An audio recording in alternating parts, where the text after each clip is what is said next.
Look at Isaiah. Look at Amos. Look at Ezekiel. It's scorched earth.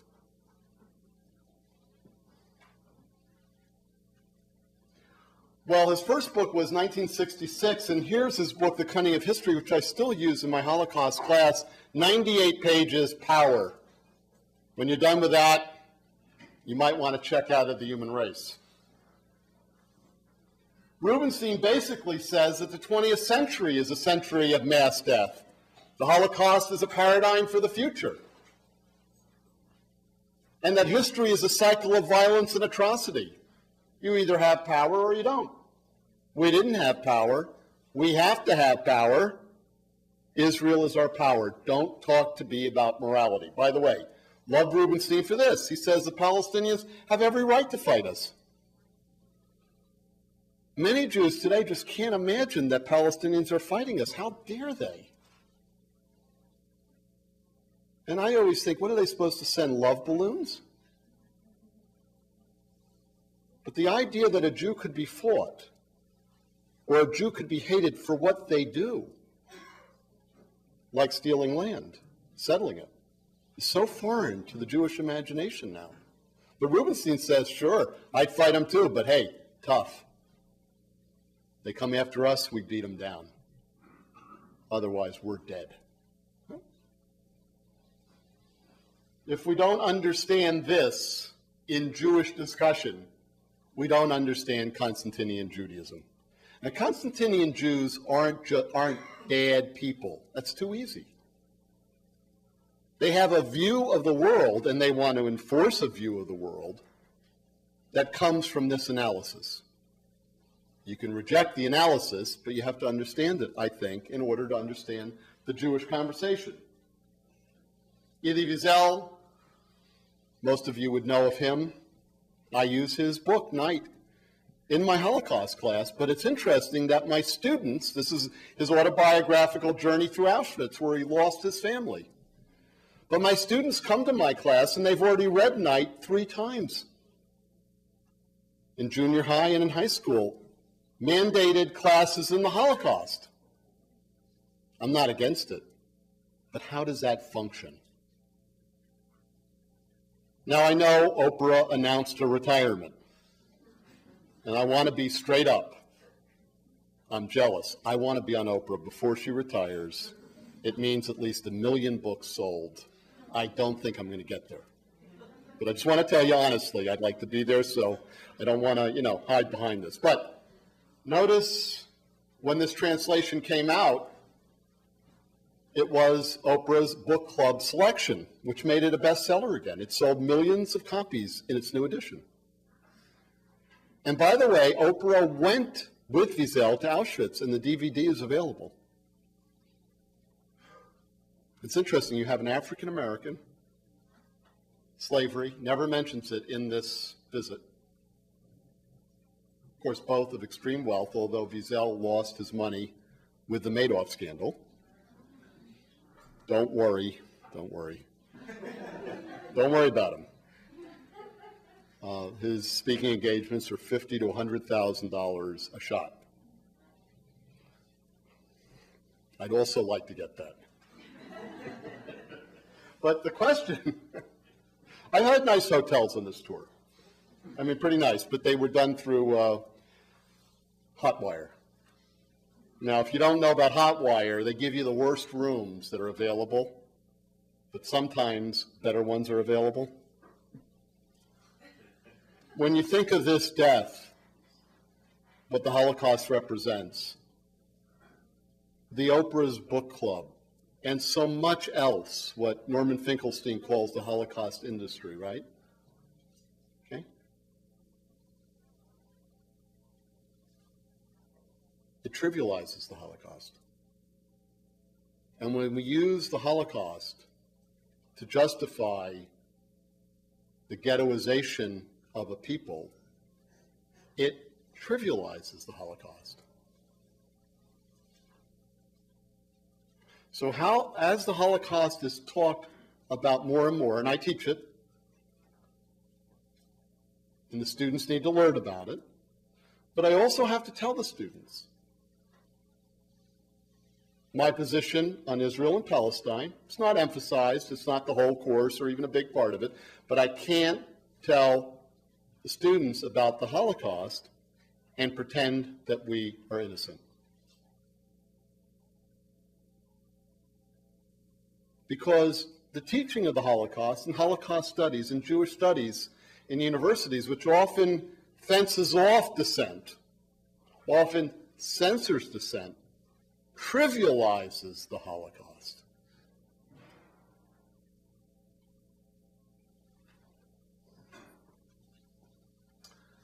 Going local, Emil Fackenheim, German Jew, came to Canada, taught at the University of Toronto for many years, went to Israel after he retired and died there. Greenberg also said, I don't know about God, but in the '67 war, when he felt that Jews were threatened with another Holocaust, he believed that Jews responded not by hearing the commanding voice of Sinai, which we can't, but hearing the commanding voice of Auschwitz. What he calls the 614th commandment. Now again, this is all through Jewish speech and conversation.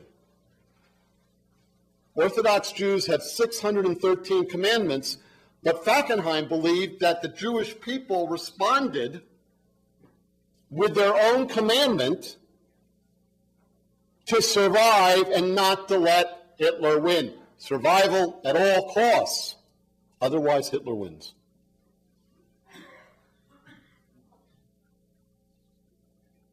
Now, I also, well, since Fackenheim issued a commandment, I have two. I'll see if I can get to it. The Holocaust Memorial Museum in Washington, D.C. By the way, I gave a lecture there. Emil Fackenheim found out about it. In fact, the 25 most influential Jewish persons in the United States are the ones he thought protesting my talk at the Holocaust Museum some years ago. And the Holocaust Museum is a haunting museum. When you walk through the doors, it's haunting. So, memory, testimony, witness, but also it's a symbol of our power. Because after all, on the Washington Mall in the capital city, it's the only museum to an event that didn't happen in America. It happened in Europe. We have the Americanization or the Canadianization of the Holocaust. Interesting that the way it's constructed, the museum, when you come out, you see the Washington Monument. Lesson, can't happen in America. Well, it didn't, but it can't. On the Palestinians, of course, it's silent. And you would think, well, of course, it's about the Holocaust. It's not about Palestine. But the museum does have an ending. And what if we had some Palestinian faces there at the end? Pictures.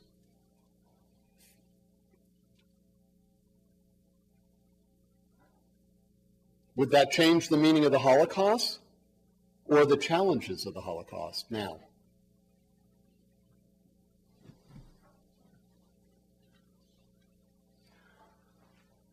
Holocaust theology is deep, really deep.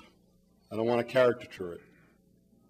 Rabbi Irving Greenberg wrote, this is in 1974, after the Holocaust, no statement, theological or otherwise, should be made that would not be credible in the presence of the burning children. If you want to speak about God, if it makes sense to a burning child, otherwise be silent. Can't have a more radical statement about God than that. But it's interesting, he says theological or otherwise. Theological or political, theological or economic, theological or military. In 1988, I visited Palestinians in the hospitals around Jerusalem who had been shot by Israeli soldiers. They were brain dead or paralyzed for life. And I wrote a poem. And it started with a statement. And I raised the question whether Palestinian children were burning.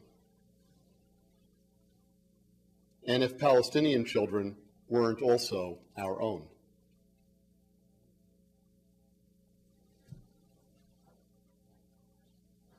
Now, I know in Canada you're too sophisticated to be believers, so this is for my audience back home. You don't have to worry about it.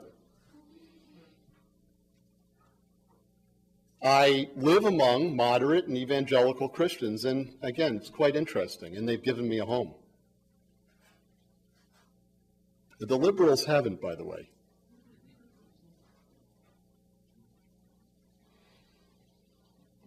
But Greenberg says about faith, after Auschwitz, we now have to speak of moment faiths, moments when Redeemer and vision of redemption are present, interspersed with times when the flames of smoking children blot out our faith, though it flickers again. This is not right to say, I'm a theist, you're an atheist, or you're an atheist, I'm a theist. It's within us. Now, when I say this to some Jews on the left, they don't like that theist part. I know. It's tough.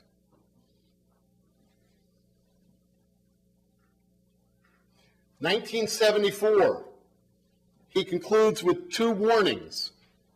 The victims ask us above anything else not to allow the creation of another matrix of values that might sustain another attempted genocide. He doesn't say just against Jews. He says against genocide. There are two parts of Holocaust theology. Never again to the Jews. Yeah, right, I agree. Never again to anyone. That's dropped out. That's been secondary. That's almost gone. Another warning. The Holocaust cannot be used for triumphalism. Its moral challenge must also be applied to Jews. That's about Israel, 1974.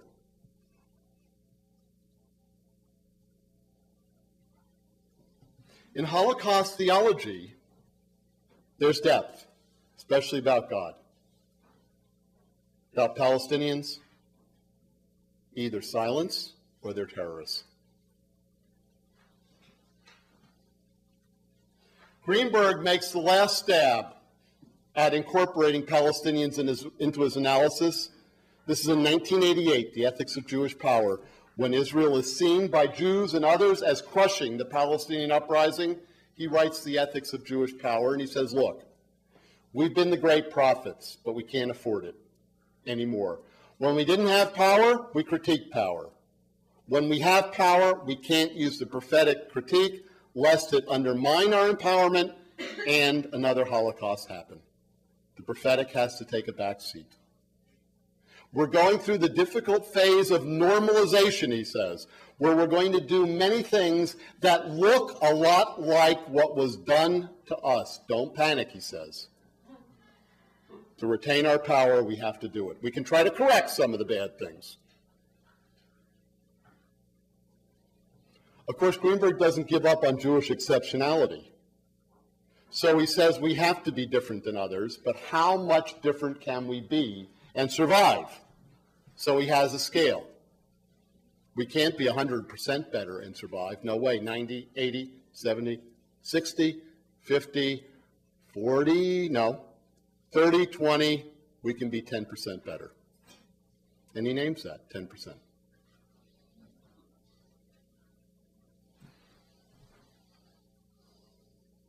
Israel is different. We're coming to the end. We could go on for a longer time, but I'm going to. In the interfaith ecumenical dialogue after the war, many Christians said, our theology is covered with blood. I don't want it. They reformed the liturgy. They changed parts of the Christian narrative. They tried to rediscover their roots before the church. Revolutionary. Digging into the past and trying to move into the future. And Jews said to Christians, get off our backs, which we had every right to. And we will define ourselves. You've been defining us. We're going to define ourselves. We will critique your history. You must accept Israel as repentance for your anti-Semitism. That was the ecumenical dialogue. it became what I call the interfaith ecumenical deal, where we critique Christian history and demand silence on ours. Now, again, those of you who are too sophisticated for faith, it's also a political deal, which now is more relevant in Canada. The political deal is simple. Israel is different. You can be against South Africa and its white regime as a politician, but you can't speak up for Palestinians, or your political future is done.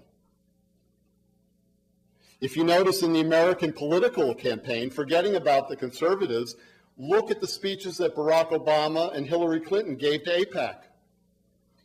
They outdo themselves to be more pro-Israel than the other.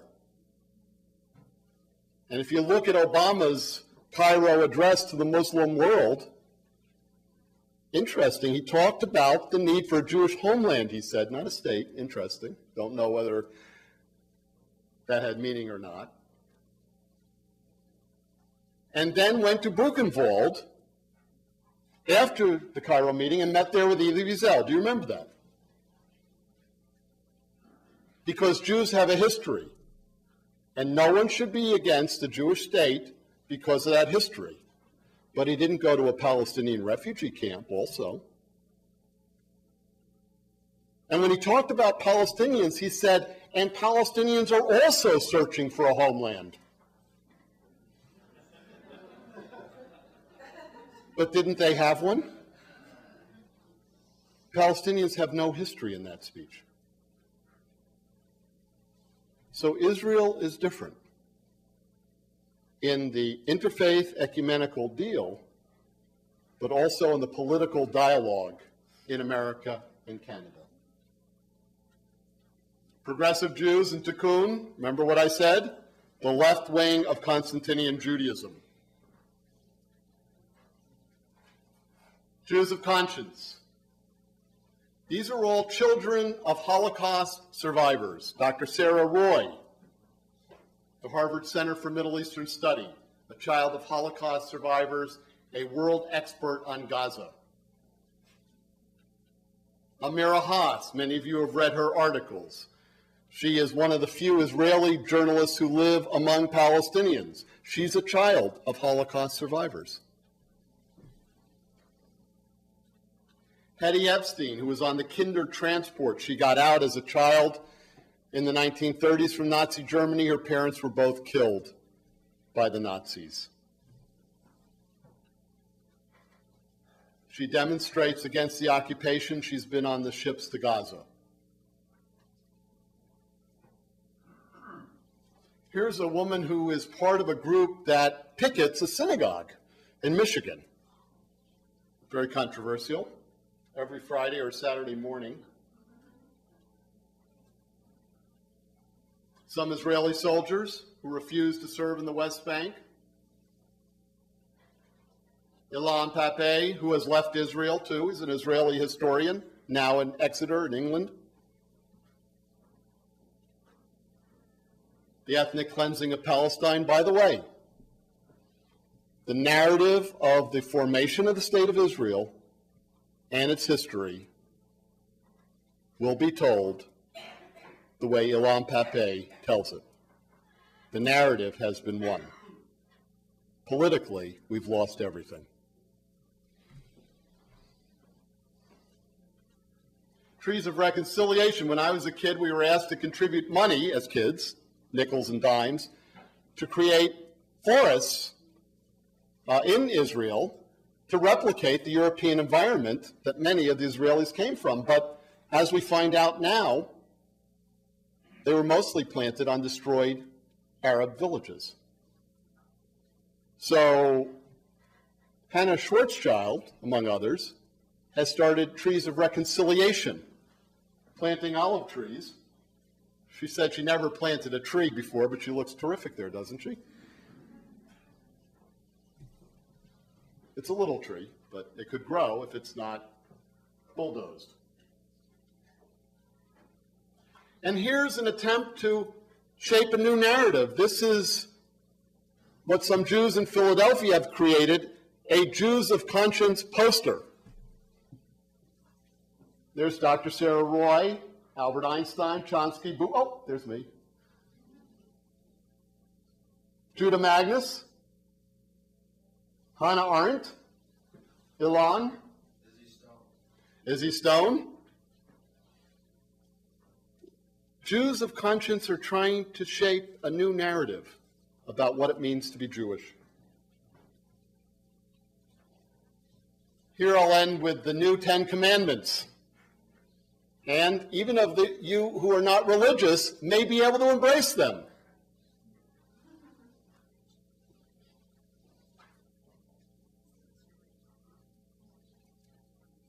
You will not kill. You will not starve others. You will not torture.